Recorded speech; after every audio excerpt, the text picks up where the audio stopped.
네, 우리 함께 말씀을 보실 때 창세기 32장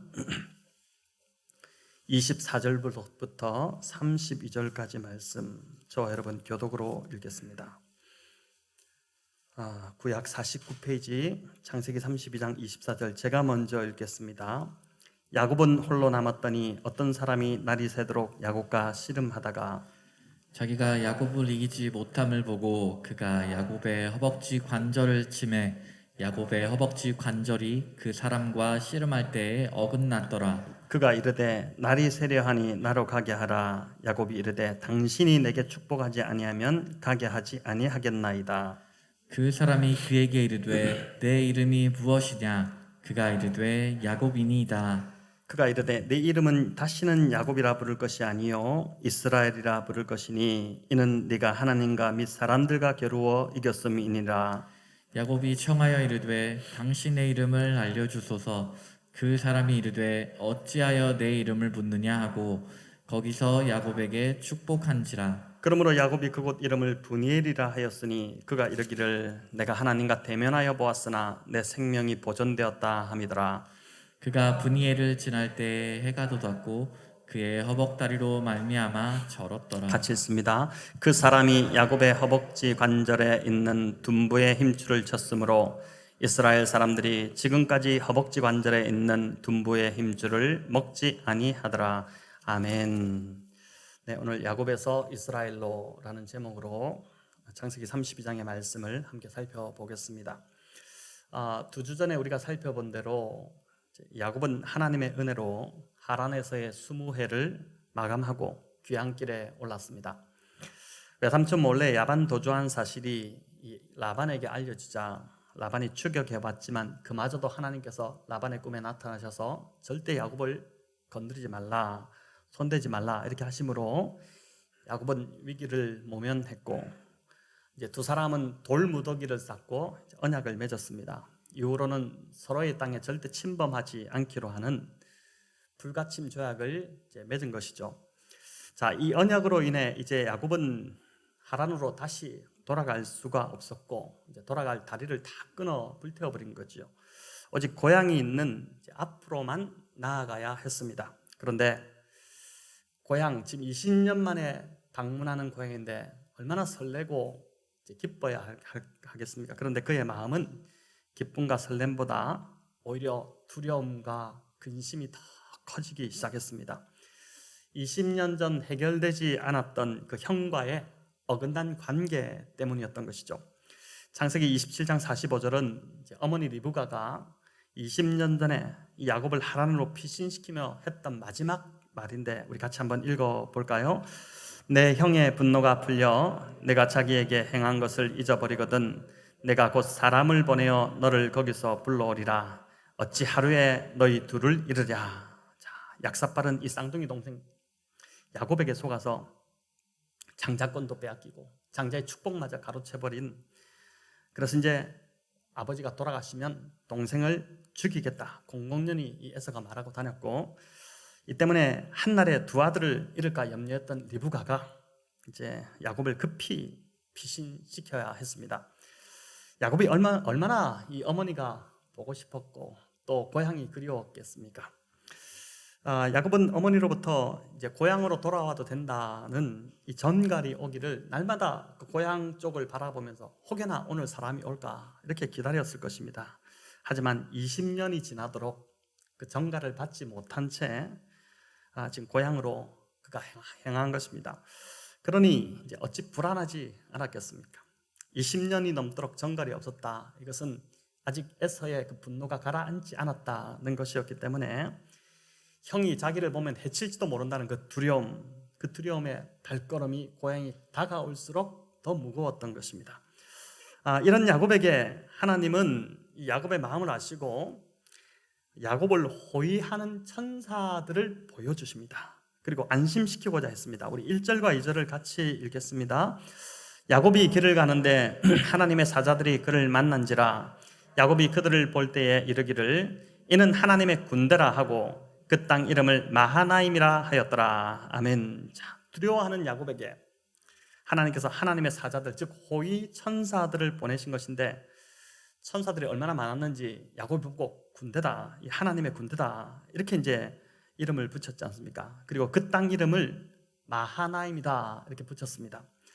마하나임, 이제 어떤 뜻이냐면 두 군대, 두 진영, 이런 뜻입니다. 자, 이게 무슨 말이냐면은 야곱 일행을 천사들이 지금 둘러싸는데 한 겹도 아니고 두 겹으로 지금 둘러싸서 그렇게 호의를 하고 있다는 것입니다. 이걸 보고 안심하라, 괜찮다, 이렇게 지금 하나님이 야곱에게 사인을 주시는 것이죠.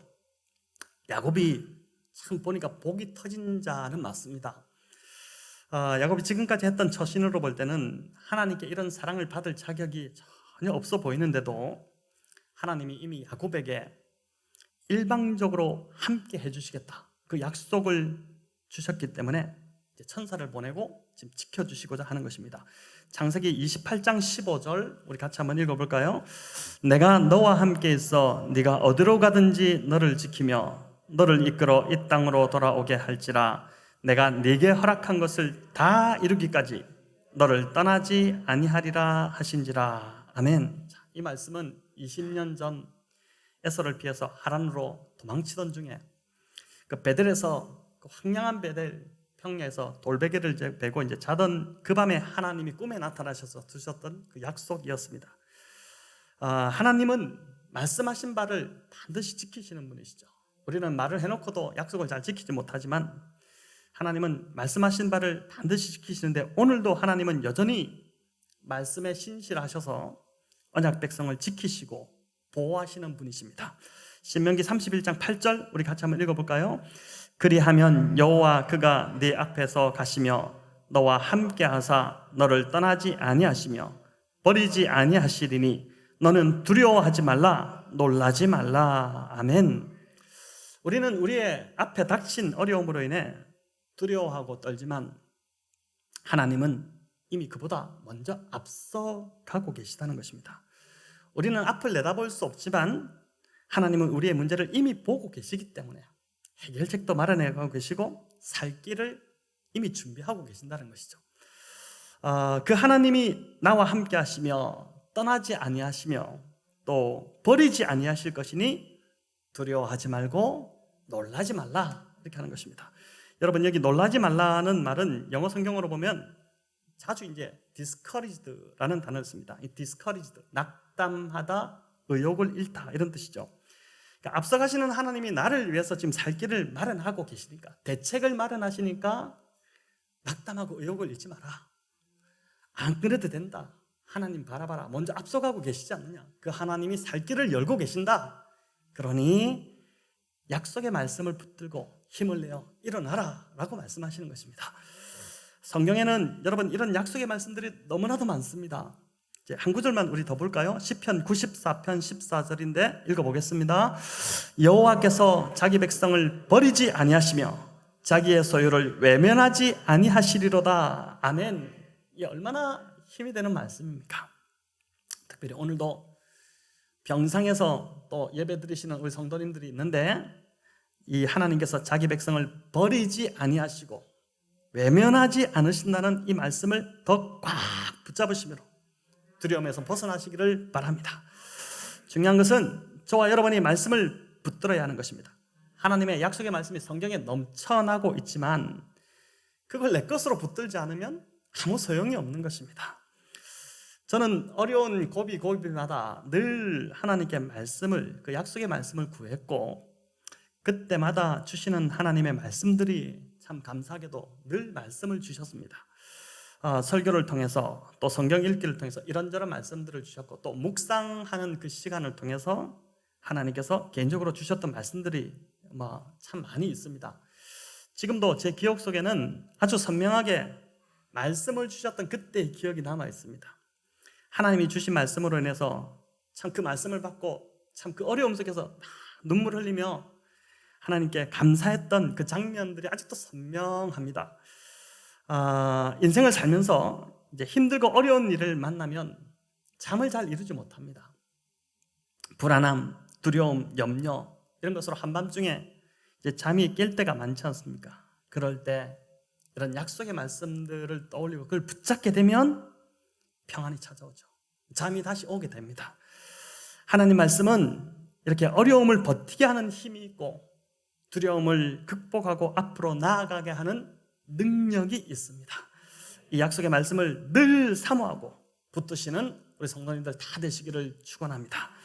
안타깝게도 32장에 보면 야곱의 모습은 하나님이 주신 이 약속의 말씀을 온전히 붙들지 못하고 있는 연약한 모습을 보여줍니다. 하나님께서 불안해하는 야곱에게 천군천사를 보내서 그를 호위하는 장면까지 다 보여주셨음에도, 그 확신을 주셨음에도 불구하고 에서가 400명을 데리고 종을 먼저 보내서 좀 이렇게 전가를 보냈는데 에서의 확신, 무슨 대답은 없고 그냥 종의 말이 지금 형 에서가 400명을 데리고 야곱을 맞으러 옵니다. 이 말을 전하니까 이제 두려움에 빠져버린 것입니다. 사실 이것이 우리의 모습이지 않습니까? 우리 역시 말씀의 은혜를 받고 하나님께서 함께 하신다는 것을 알고 있지만은 막상 상황에 맞닥뜨리게 되면 어떻게 됩니까? 다시 불안해하고 무너지는 것이 연약한 저와 여러분의 모습인 것이죠. 이런 면에서 야곱은 분명 우리에게 위로를 주는 인물이 맞습니다. 아브라함을 생각하면 아들을 번제로 바치기까지 한 그 믿음을 도저히 따라갈 수 없을 것 같습니다. 또 이삭을 생각하면 이삭처럼 온유하지 못한 우리의 그 모습에 낙담이 됩니다. 요셉은 말할 것도 없이 범접하지 못할 그런 믿음을 가진 인물입니다. 하지만 야곱은 보니까 참 친근감이 있습니다. 우리의 모습과 너무나도 비슷하게 느껴집니다. 그의 계산적인 모습, 또 연약함, 이런 것이 너무 닮아 있는 것입니다. 형이 400명을 거느리고 오고 있다는 이 말에 야곱이 불안에 사로잡혔습니다. 7절 8절 우리 같이 읽겠습니다. 야곱이 심히 두렵고 답답하여 자기와 함께한 동행자와 양과 소와 낙타를 두 떼로 나누고 이르되 에서가 와서 한 떼를 치면 남은 한 떼는 피하리라 하고. 자, 여기 보니까 야곱이 심히 두렵고 답답하였다. 이게 우리가 자주 느끼는 우리의 참 불안한 감정이지 않습니까? 자, 두려움에 사로잡히자 믿음은 온데간데 없어지고 야곱의 인간적인 계산이 앞섰습니다. 에서가 와서 한 떼를 치면 남은 한 떼라도 건져야겠다. 이 생각에 가솔들과 가축들을 두 떼로 나눈 것이죠. 지금 야곱이 그 밤에 막 다니면서 이 두 떼로 나누고 있는 그 모습을 한번 생각해 보면은 참 그 짠하기도 하고 그렇지 않습니까? 이것만이 아닙니다. 13절에 보면 야곱이 에서에게 선물을 보내 마음을 사려고 합니다. 우리 13절부터 15절도 같이 읽어보겠습니다. 야곱이 거기서 밤을 지내고 그 소유 중에서 형 에서를 위하여 예물을 택하니 암염소가 200이요 순염소가 20이요 암양이 200이요 수량이 20이요 전나는 낙타 30과 그 새끼요 암소가 40이요 황소가 10이요 암나귀가 20이요 그 새끼 나귀가 10이라. 자, 여기 보니까 동물 종류만 5가지가 나고 숫자로 보니까 550마리나 됩니다. 한 개인이에게 보내는 선물치고는 어마어마한 그러한 양이지 않습니까? 거의 나라가 나라에게 보내는 조공을 바치는 수준이라고 할 수 있습니다. 자, 예물이 이렇게 많았다는 것 뭘 말하겠습니까? 그만큼 야곱의 두려움이 컸다는 증거입니다. 그러니까 두려움이 큰 만큼 예물도 커진 것입니다. 그런데 이것을 한꺼번에 보내지 않고 여러 때로 나누어서 지금 보냅니다. 선물은 한 번에 큰 것을 하는 것보다 작은 것을 여러 차례 나누는 것이 그게 이제 더 큰 감동을 준다고 합니다. 남자들이 여성들의 마음을 사로잡기 위해서 이제 이 마음을 좀 알아야 되는데, 작년에 저희가 부모님들과 또 주변의 어려운 분들에게 크리스마스 성탄 선물을 보냈지 않습니까? 박스 안에다가 이제 여러 가지를 담아서 전달했는데 많은 분들이 그 선물을 받고 참 그 감동을 받았죠. 이제 한 가지가 아니라 여러 가지를 아기자기하게 정성을 담아서 이렇게 보낸 것이 더 큰 감동으로 이렇게 다가온 것입니다. 야곱도 지금 비슷한 방식으로 불안한 마음에 인간적인 머리를 쓰는 것입니다.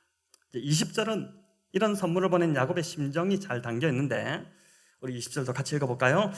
또 너희는 말하기를 주의 종 야곱이 우리 뒤에 있다 하라 하니 이는 야곱이 말하기를 내가 내 앞에 보내는 예물로 형의 감정을 푼 후에 대면하면 형이 혹시 나를 받아주리라 함이었더라. 아멘. 자, 야곱이 예물로 형의 감정을 지금 풀어보려고 한다는 것입니다. 잠언에도 보면 선물이 길을 열어준다는 구절이 있습니다. 우리 잠언 18장 16절 읽어볼까요? 사람의 선물은 그의 길을 넓게 하며 또 존귀한 자 앞으로 그를 인도하느니라. 또 21장 14절에도 보니까 은밀한 선물은 너를 쉬게 하고 품 안의 뇌물은 맹렬한 분을 그치게 하느니라. 그러니까 은밀하게 건네준 선물은 이제 화를 가라앉힌다는 것이고, 품속에 넣어준 그 뇌물은 격한 이 분노를 가라앉힌다는 것이죠. 이게 이제 선물의 지혜인데, 그런데 이렇게까지 했음에도 야곱의 불안함이 가라앉지 않는 것입니다. 그래서 22절 23절에 보니까 야곱이 어떤 일을 하냐면 한밤중에 일어나가지고 아내들과 11명의 아들을 다 깨워가지고 야복강을 건너가게 했습니다. 이제 다 자고 있는 사람만 깨운 거죠. 밤새 고민한 야곱이 그 많은 가축들을 지금 선물로 보내고서도 이것 가지고는 안 되겠다 싶었던 것입니다. 그래서 가족들과 그의 모든 소유를 다 에서에게 보내면서 이제 우리 가족 다 보냅니다. 이렇게 보내면서 정작 자신은 야복강을 건너지 않고 강 이편에 홀로 남았던 것이죠. 자, 야곱을 볼 때 인간적인 방법으로 대처하려고 하면 할수록 어떻습니까? 우리가 참 또 다급한 일이 생길 때 자꾸 사람을 찾고 인간적인 방법을 찾는데, 그렇게 하면 할수록 불안만 더 가중된다는 것입니다. 야곱이 기도하지 않은 것이 아니었습니다. 오늘 본문에 읽지 않았지만 9절부터 12절을 보면 야곱의 기도가 나옵니다. 이제 창세기에 믿음의 조상들 아브라함, 이삭, 야곱, 요셉, 이 조상들의 기도가 그리 많이 나오지 않습니다. 그 중에서도 가장 모범적인 기도를 꼽으라면 오늘 본문의 야곱의 기도입니다. 기도를 얼마나 잘했는지 모릅니다. 아브라함이나 이삭도 야곱처럼 이런 훌륭한 기도를 하지 않았습니다. 근데 야곱이 이런 훌륭한 기도를 했으면은 좀 믿고 하나님을 기다렸어야 하는데도 그는 기도하고도 여전히 불안해가지고 인간적인 방법을 할 수 있는 걸 다 동원합니다. 우리와 닮아도 너무 닮아 있는 이 모습을 보이는 것이죠. 그래서 이제 이 야곱이 참 위로가 되는 것입니다. 자, 야곱의 이런 모습에 하나님이 질리실 만도 한데, 이 구제불능이다, 보니까 안 되겠다 이렇게 할 것 같기도 한데, 하나님은 끝까지 야곱을 포기하지 않으십니다. 하신 약속을 이루시기 위해서 끝까지 포기하지 않으십니다. 여러분, 하나님께서 하시는 일 중에, 저와 여러분의 하나님이 행하시는 일 중에 가장 공을 들이시는 일이 뭔지 아시겠습니까? 뭔지 아십니까? 저와 여러분을 변화시켜 나가시는 일입니다. 끈질기게 바뀌지 않으려는 저와 여러분을 어떻게 해서든지 바꿔서 예수님 닮게 만들어 가시는 것, 그게 하나님이 하시는 가장 관심을 쏟으시는 일, 그 일이 바로 이제 우리를 변화시키는 일인 것입니다. 하나님이 그 밤에 야곱을 보시다가 야곱을 바꾸시기 위해서 작정을 하고 찾아오셨습니다. 이제 오늘 밤에 끝장을 보겠다, 이런 심정으로 하나님 찾아오신 것입니다. 하나님은 오늘도 이런저런 모양으로 저와 여러분의 인생에 찾아오시는 분이십니다. 하나님이 찾아오십니다. 24절 25절 우리 한번 읽어볼까요? 야곱은 홀로 남았더니 어떤 사람이 날이 새도록 야곱과 씨름하다가 자기가 야곱을 이기지 못함을 보고 그가 야곱의 허벅지 관절을 치매 야곱의 허벅지 관절이 그 사람과 씨름할 때에 어긋났더라. 자, 여기 보면 야곱은 홀로 남았더니 이렇게 하죠. 하나님을 만나려면 저 여러분 다 경험하시겠지만 철저하게 홀로 남겨져야 합니다. 의지할 사람, 의지할 곳 하나 없이 철저하게 홀로 남겨진 그곳, 인간의 모든 가능성이 다 사라지고 다 끊어져 버린 그 자리에 비로소 하나님이 찾아오시는 것이죠. 야곱이 그 밤에 하나님과 독대하는 시간을 갖게 된 것인데, 하나님께서 어떤 모습으로 찾아오셨냐면 씨름하는 자로 찾아오셨습니다. 자, 이 구절에서 몇 가지 궁금점을 우리가 갖게 됩니다. 왜 하나님은 야곱과 씨름을 하셨을까요? 그것도 밤새 씨름하셨을까요? 또 어떻게 하나님께서 인간 야곱을 이기실 수 없었을까요? 이 말이 안 되는 소리지 않습니까? 자, 첫 번째 질문부터 해보면, 하나님은 왜 야곱에게 씨름을 거셨을까? 이제 생각해보면 지금 불안에 떨고 있지 않습니까? 두려워하는데 오셔서 안아주시거나 등을 두드려 주시거나 괜찮다고 위로하시는 그 말씀을 하셔야 할 텐데, 지금 오셔서 갑자기 씨름을 하신 것입니다. 이게 야곱이 먼저 씨름을 건 게 하나님이 씨름을 거신 것입니다. 자, 이렇게 한 이유가 뭘까요? 야곱에게 씨름의 대상을 바르게 알려주시고자 함이었습니다. 그 밤에 가셔서 잠깐 위로하고 격려한다고 야곱의 문제가 지금 해결되는 것이 아닙니다. 근원적인 야곱의 문제, 그 야곱 깊이 있는 그 문제를 하나님이 터치하지 않으시면 해결되지 않을 것인데, 그게 뭐냐면 씨름을 거는 것이었습니다. 야곱이 알고 있던 씨름의 대상을 다시 바르게 알려주시고자 하는 것입니다. 야곱은 평생 씨름하는 자였죠. 엄마 뱃속에서부터 그는 형과 씨름했습니다. 형이 먼저 태어나는 것을 견디지 못해서 형이 엄마 뱃속에서 나가지 못하도록 발 뒤꿈치를 잡아 당기고 있다가 형이 나가니까 딸려 나온 게 야곱이었죠. 그러니까 참 이렇게 태어나는 아이가 없지 않습니까? 이게 기네스북에나 오를 일인데, 그래서 이제 부모가 보고 있다가 신기하게도 둘째가 나오는데 형 발 뒤꿈치를 잡고 나오니까 발꿈치를 잡았다 해서 이제 야곱의 이름의 뜻이 발 뒤꿈치를 잡은, 이름도 희한하게 지었죠. 그는 자라면서도 계속 형과 씨름해서 장자권을 결국은 빼앗았고, 뱃속에서 빼앗지 못한 것을 결국은 빼앗았고, 장자의 축복까지 가로채기 위해서 아버지를 속이는 아버지와 씨름을 했습니다. 또 하란에서 보낸 20년 동안 그는 정말 척박한 환경과 씨름을 해야 했고, 또 자기보다 훨씬 고단수인 이 고약한 라반을 만났기 때문에 외삼촌 라반과 20년을 씨름해야 했습니다. 보니까 뱃속에서부터 평생 동안 야곱은 씨름하는 그런 삶을 살았던 것입니다. 야곱이 평생 그렇게 움켜쥐면서 살았는데, 그렇게 평생 움켜졌던 것들이 야복강에서 그날 밤 홀로 남은 자신의 그 두려움 하나를 해결해 주지 못한다는 것을 그 밤에 비로소 그제야 깨달았던 것이죠. 하나님이 친히 그 밤에 야곱에게 씨름을 걸어오심으로 이제 야곱이 앞으로 씨름해야 될 대상은 에서나 그 어떤 사람도 아니고 또 환경도 아닌 오직 하나님 한 분만이 너의 씨름의 대상이다, 이거를 깨우쳐 주시고자, 이 말로 해서는 절대 못 깨닫거든요. 그러니까 새벽까지 한 것이죠. 그 오랜 시간 동안 밤새 몸으로 야곱이 깨달을 수 있도록 그렇게 씨름을 하신 것입니다. 이제부터는 네가 원하는 것, 사람과 씨름해서 절대 얻어내려고 하지 말고 하나님과 씨름해서, 즉 하나님께 매달려서 얻어내라, 이거를 알려주신 것입니다. 자, 그럼 또 하나의 질문은 왜 하나님이 인간인 야곱을 이기지 못하셨을까 하는 것입니다. 자, 이럴 때 원어를 살펴보는 것이 참 유익한데, 제가 원어의 영내들을 쭉 살펴보다 보니까 재밌는 걸 발견하게 되는데, 이 이기다라는 단어가 승리하다 이런 뜻보다는 누르다, 꺾다 이런 뜻이 있습니다. 즉 야곱이 매달리는 것을 하나님께서 꺾으실 수 없었다는 것입니다.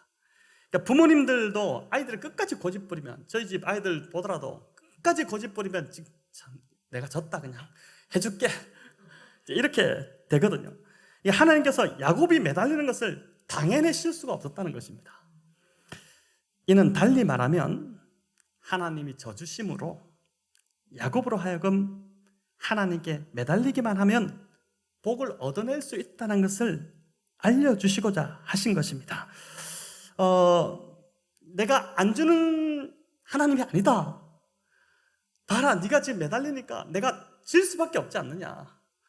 네가 이겼다. 너는 나를 이길 수 있다. 그러니 세상 사람 붙잡고 씨름하지 말고, 환경 붙잡고 씨름하지 말고 날 붙잡고 씨름해라. 네가 이기지 않느냐. 네가 가져갈 수 있다. 네 원하는 것, 네 축복 다 받을 수 있으니까 이제는 나를 붙잡고 씨름해라. 이거를 하나님이 이제 저주심으로 야곱에게 알려주신 것이죠. 야곱이 끝까지 떨어지지 않고 매달리자 하나님께서 극히야 야곱의 허벅지 관절을 치셨습니다. 여러분, 여기도 보니까 허벅지 관절 치다 이렇게 돼 있는데, 우리를 말하면 막 세게 친 것처럼 보이지만은 원어는 살짝 만진 겁니다.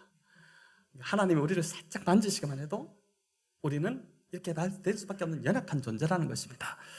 허벅지는 인간의 몸의 가장 중요한 부분을 상징합니다. 성경에서 그렇게 상징합니다. 우리가 앞서 보았던 아브라함이 늙은 노종에게 이삭의 신부감을 구해오라 이렇게 하면서 맹세하라고 하죠. 그때 어떻게 하냐면은 너는 나의 허벅지 밑에 손을 넣고 맹세하라고 이렇게 합니다. 그리고 또 창세기 47장으로 가보면 야곱이 요셉에게 마지막 유언을 남기면서 뭐라고 하냐면은 내 뼈를 애굽에 묻지 말고 우리 조상의 땅 가나안으로 가자, 거기서 매장해라 이렇게 하면서 맹세하라 이렇게 하면서 내 허벅지 밑에 손을 넣고 맹세하라고 합니다. 즉 이 성경에서 말하는 허벅지, 이것은 이제 야곱의 중심, 생명, 목숨을 거는 것을 말하는 것입니다. 그러니까 허벅지 관절을 쳤다, 이것은 야곱의 중심을 쳐버린 것이고, 이제 야곱의 생명을 치심으로 상징적으로 옛 야곱은 죽었다, 이거를 하는 것입니다. 이제 야곱은 지금까지 살아온 방식은 자신의 힘으로 사는 자가 아니라 하나님을 의지하며 사는 자로 지금 다시 새로 태어나고 있는 것이고, 새로운 피조물로, 우리 고린도서 5장 17절에 바울이 이야기한 것도 이전 것은 지났으니 보라 새 것이 되었도다, 이제 새로운 피조물로 거듭나고 있는 것이죠. 이제는 옛사람 그 야곱의 방식으로 살아서는 안 된다는 것입니다. 이처럼 보니까 기도라는 것, 참된 기도는 다른 누군가가 바뀌는 것이 아니라 바로 내가 바뀌고 변화되는 것, 그게 기도입니다. 야곱은 에서의 마음을 바꿔달라고 간절히 기도했을 것입니다. 에서의 저 분노에 가득 찬 마음을 주님 좀 바꿔주십시오, 하나님 바꿔주십시오 이렇게 기도했겠지만은 정작 그 밤에 보니까 하나님 보실 때는 바뀌어야 될 자가 에서가 아니라 야곱 자신이었던 것입니다. 야곱의 인생에서 가장 큰 문제는 에서가 아니라 바로 야곱 자신이었던 것이죠. 계속해서 야곱을 바꾸자 하시는 이 하나님의 의지가 이제 여기 본문에 이어지는데 26절에 보면 야곱이 허벅지 관절이 어긋난 채로 하나님을 붙들고 놓아주지 않습니다. 자신을 축복하지 않으면 가게 하지 않겠다 이렇게 한 것인데, 참 이 끈질김 하나는 본받을 만하죠. 근데 이런 야곱에게 하나님이 이름을 물으십니다. 27절 우리 같이 한번 읽겠습니다. 그 사람이 그에게 이르되 네 이름이 무엇이냐? 그가 이르되 야곱이니이다. 자, 여러분, 하나님께서 왜 야곱의 이름을 물으셨을까요? 전지전능하신 하나님께서 야곱의 이름을 몰라서 물으신 게 아니죠. 지금 야곱을 알지 않습니까? 그럼에도 야곱의 이름을 왜 물으셨을까? 이 본문을 가만히 묵상해 보면 하나님은 이 이름을 물으심을 통해서 야곱이 지금 자신을 야곱으로 인정하기를 기다리고 계신 것입니다. 야곱은 지금까지 이 본문을 쭉 살펴보니까요, 살아오면서 자신을 야곱이라고 대답한 적이 거의 없습니다. 아버지 이삭 앞에서도 2번씩이나 자신은 야곱이 아니라 에서라고 대답했습니다. 하란으로 도피하여 라헬을 만나고 외삼촌 라반을 만났을 때도 자신을 야곱이라고 하지 않습니다. 그냥 애둘러서 뭐라고 하냐면 리브가의 아들이고 외삼촌의 생질입니다, 이렇게 이제 밝히는 것이죠. 그런데 그가 이제 하나님 앞에서 자신이 야곱임을 밝히는 것입니다.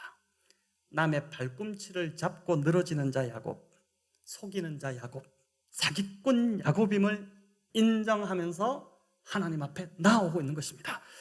그렇게 인정하고 싶지 않았던 이름, 이 이름으로 내가 살고 싶지 않아, 나는 에서로 살고 싶어, 야곱이 얼마나 에서로 살고 싶었습니까? 근데 부끄러워 드러내고 싶지 않았던 그 이름 야곱을 하나님 앞에서 비로소야 이제야 드러내고 있는 것입니다.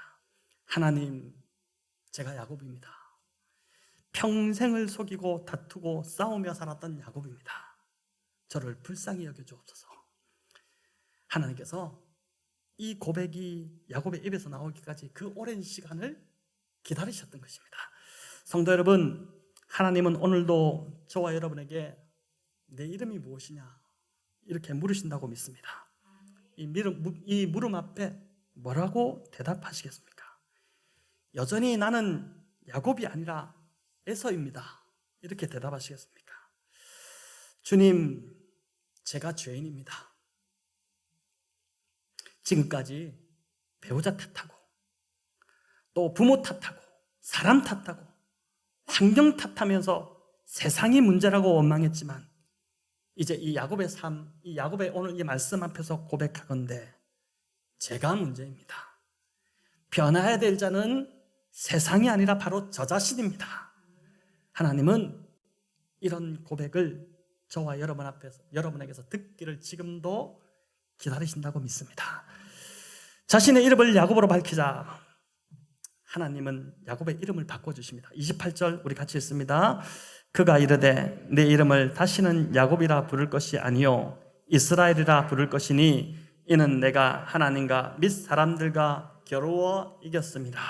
아멘. 얼마나 멋지신 하나님이십니까? 그래, 너 야곱이야. 네가 말한 대로 너는 속이는 자고 너는 사기꾼이고 넌 평생 그렇게 살 거야. 이렇게 말하지 않으시고 내가 다시는 내 이름을 야곱이라 부르지 않고 이제 이스라엘이라 부를 것이다. 너무나도 멋진 하나님의 고백이지 않습니까? 과거의 허물과 잘못, 나도 감추고 싶은 나의 과거를 하나님은 이제 기억도 하지 않으시고 다 잊어버리시겠다고 하시는 것입니다. 이제 새로운 피조물이 되었다는 것입니다. 새로 태어났으니 거기에 걸맞은 이름을 주시겠다는 것입니다. 옛 이름 야곱이라는 그 이름의 그릇에는 하나님의 축복을 부어주실 수 없으니까 하나님께서 이름을 바꾸어 버리시고 새로운 이름의 축복을 마음껏 부어주시는 것입니다. 여러분, 이보다 더 큰 복음이 없는 것이죠. 성도 여러분, 야곱을 이스라엘로 바꿔주신 하나님께서 그로부터 2000년이 지난 어느 날 십자가에서 저와 여러분의 이름을 또한 바꾸어 주셨음을 믿으시기 바랍니다. 고아였던 우리의 이름을 아들로 바꾸어 주셨고, 거절이란 이름을 용납으로, 죄인이란 이름을 의인으로 바꾸어 주셨습니다. 또한 저주에서 축복으로, 원수에서 연인으로, 창기 같은 참 불결한 삶을 살던 우리를 거룩한 신부라는 그 거룩한 이름으로 바꾸어 주신 것입니다. 이것이 바로 곧 예수 그리스도를 통한 예수 그리스도의 복음인 것이죠. 하나님께서 바꿔주신 약속의 새 이름인 이스라엘, 이 뜻이 뭐냐면은 하나님과 겨룬다, 하나님과 씨름한다, 이런 뜻입니다. 더 이상 이제는 사람이나 상황이나 세상과 씨름하면서 그렇게 살지 말고 이제는 하나님과 씨름하는 자로, 하나님께 매달리는 자로 살아가라는 것입니다. 그런데 이 뜻에 더해서 이 이스라엘 안에 더 중요한 한 가지 뜻이 있는데 뭐냐면 하나님께서 싸우신다, 하나님께서 끝까지 싸우신다. 여러분, 이게 더 원어적으로 가깝습니다. 이 뜻이 더 정확합니다. 야곱은 이제 더 이상 싸울 힘이 없습니다. 허벅지 관절이 고장나서 절름발이가 됐기 때문입니다. 하지만 이제부터는 이스라엘이라는 이름, 이 의미대로 문제를 하나님께 가지고 나아가기만 하면 자기가 싸울 필요가 없습니다. 하나님이 대신 싸워주신 것입니다. 하나님이 내 문제가 해결될 때까지 하나님이 나를 위해서 끝까지 싸워주신다. 이 이름이 이스라엘인 것입니다. 여러분, 이제 마지막으로 30절을 한 번 더 볼 때 30절은 야곱이 하나님을 만난 그 장소의 이름을 어떻게 바꾸냐면 분이엘로 바꿉니다. 분이엘, 참 좋은 이름이죠. 하나님의 얼굴, 이런 뜻입니다. 제 제자 중에 하나가 부엘이라는 아이가 있는데 이 분이엘에서 이름을 가져왔다고 들었습니다. 부엘, 이렇게 참 예쁜 이름이지 않습니까? 성도 여러분, 저는 저희 교회 주일 예배가 분이엘이 되기를 간절히 소망합니다. 또 금요기도회와 새벽기도회가 하나님의 얼굴을 대면하는 그 분이엘이 되기를 간절히 원합니다. 한 주간 지치고 힘들었던 삶이 예배의 자리에 앉으면서 하나님 앞에서 펑펑 울고 하나님 얼굴을 보고 위로를 받고 힘을 얻는 자리가 되기를 축원합니다. 인생의 승패는 결국 하나님의 얼굴을 대면하는 자리에 있다고 믿습니다. 오늘날 한국교회가 침체에 빠진 이유, 그 이유가 교회 시설이 부족하거나 또는 재정이 모자라서 그런 것이 아니라 하나님의 얼굴을 구하는 자리에 그리스도인들이 나오지 않기 때문일 것입니다. 호세아서 12장에 보니까 호세아 선지자가 이 야곱의 이 이야기를 언급을 하는데 뭐라고 하냐면은 야곱은 울면서 하나님과 씨름했다, 이렇게 말합니다. 우리 창세기에는 나오지 않지만 호세아가 그걸 밝히는데, 그러니까 야곱이 그냥 씨름한 것이 아니라 처절하게 울면서 하나님 도와주십시오, 눈물로 간절히 부르짖었다는 것입니다. 저와 여러분 마찬가지로 눈물로 간절히 부르짖는 그 자리에 하나님은 당신의 얼굴을 보여주시며 저와 여러분의 문제를 반드시 해결해 주실 줄을 믿습니다. 하나님은 이미 십자가에서 저와 여러분의 이름을 바꾸어 주셨습니다. 뿐만 아니라 지금도 하나님은 그 이름에 걸맞게 저와 여러분의 삶을 지금 인생을 바꾸어 가고 계시다고 믿습니다. 야곱을 이스라엘로 바꾸신 하나님께서 저와 여러분도 예수님 함께 그렇게 받고 가실 것이고, 또 우리의 참 당황하는 자녀들, 또 신앙이 없는 내 남편도 반드시 예수님 믿게 하실 것을 믿으시고, 이번 한 주도 내가 야곱임을 인정하고, 남 탓하고 남이 문제, 저 사람 때문에 내가 안 된다, 내 인생이 안 된다, 그렇게 하지 마시고, 내가 야곱, 결국 내가 문제임을 고백하시면서 하나님의 얼굴을 구하는, 하나님과 씨름하는 나만의 그 분이엘로 나아가시는 저와 여러분, 우리 복된 성도님들 다 되시기를 주님의 이름으로 축원합니다.